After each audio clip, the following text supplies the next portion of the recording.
Statistics के module में अभी हम मोड पे पहुंचे हैं। तो इस नए वीडियो में आप सभी का स्वागत है। हमने मीन के बारे में डिस्कस किया, मीडियन के बारे में डिस्कस किया, अभी हम मोड के बारे में डिस्कस करेंगे। तो मोड का डेफिनेशन क्या है देखते हैं। सबसे पहले mode is the value which occurs most frequently in a set of observations. यानी कि आपके पास कोई ऑब्जर्वेशन दिया हुआ है, कोई डेटा आपको दिया हुआ है, वो डेटा या फिर वो वैल्यू वेरिएबल का जो सबसे ज्यादा बार रिपीट हो रहा है उसी को बोलते हैं मोड। ठीक है, mode is the value which occurs most frequently, यानी कि सबसे ज्यादा रिपीट जो वैल्यू हो रहा है उसी वैल्यू को हम मोड कहते हैं। सिंपल है।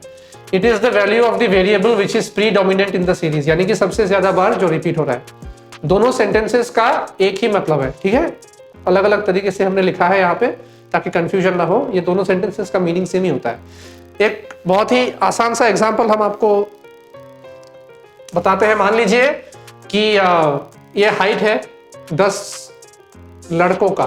ठीक है, 10 लड़कों का हाइट है। मान लीजिए एक का हाइट है 148, 150, 156, 150, 150, 150, 151, 150, 1 2 3 4 5 6 7 8 9 और 151। ठीक है, तो ये मान लीजिए हाइट है 10 लड़कों का इन सेंटीमीटर्स। ठीक है, हाइट इन सेंटीमीटर्स। इस डेटा से आपको मोड निकालना है। मोड का मतलब होता है वो वैल्यू ऑफ द वेरिएबल जो सबसे ज्यादा बार रिपीट हो रहा है। तो ये 148 हमने देखा है कि 2 बार रिपीट हो रहा है। ठीक है, 150 1 2 3 बार रिपीट हो रहा है। 147 एक बार, 156 2 बार, 151 2 बार। तो इसका मतलब है कि मोड कितना होगा 150। 150 इसीलिए होगा क्योंकि 150 सबसे ज्यादा बार रिपीट हो रहा है, यानी कि 3 बार रिपीट हो रहा है।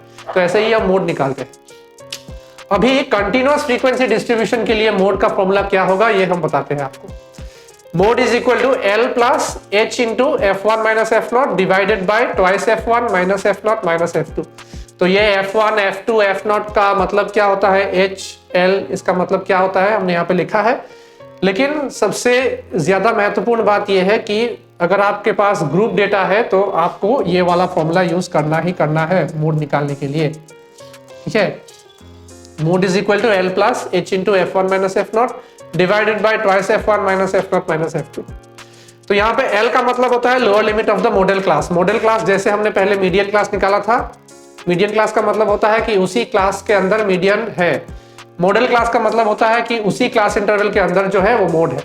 तो मॉडल क्लास कैसे निकालते हैं वो हम बताएंगे जब हम एग्जाम्पल करेंगे। ठीक है, H का मतलब होता है मैग्नीट्यूड ऑफ मॉडल क्लास, यानी कि upper limit minus lower limit कर दो, H की वैल्यू आ जाएगी। F1 का मतलब होता है frequency of the modal class, यानी कि मॉडल क्लास के अगेंस्ट में जो फ्रीक्वेंसी दिया हुआ है वही। F0 का मतलब होता है कि मॉडल क्लास से पहले वाले क्लास इंटरवल का जो फ्रीक्वेंसी है वो। और F2 का मतलब होता है कि मॉडल क्लास के बाद वाले क्लास इंटरवल का जो फ्रीक्वेंसी होता है वो। तो ये हो गए आपके सिंबल्स के मीनिंग, और यही फॉर्मूला यूज करके हमें सम्स करना है कंटिन्यूअस फ्रीक्वेंसी डिस्ट्रीब्यूशन के लिए। ठीक है, और अगर आपके पास डायरेक्ट ऐसे वैल्यूज दिए हुए हैं तो मोड कैसे निकालेंगे, सबसे ज्यादा बार जो वैल्यू रिपीट हो रहा है वही वैल्यू जो है आपका मोड होता है। और अगर continuous frequency distribution group data है तो इस प्रकार से हम मोड निकालते हैं। ठीक है, तो नेक्स्ट वीडियो में हम दिखाएंगे कि मोड कैसे निकाला जाता है ग्रुप डेटा के लिए। तो इस वीडियो में इतना ही। हमने सिर्फ मोड का इंट्रोडक्शन दिया है आपको। अगर आपको पसंद आया वीडियो तो लाइक कीजिएगा, चैनल को सब्सक्राइब कीजिएगा, हमें सपोर्ट कीजिएगा, और अगर कोई डाउट हो तो कमेंट में जरूर पूछिएगा। Thank you.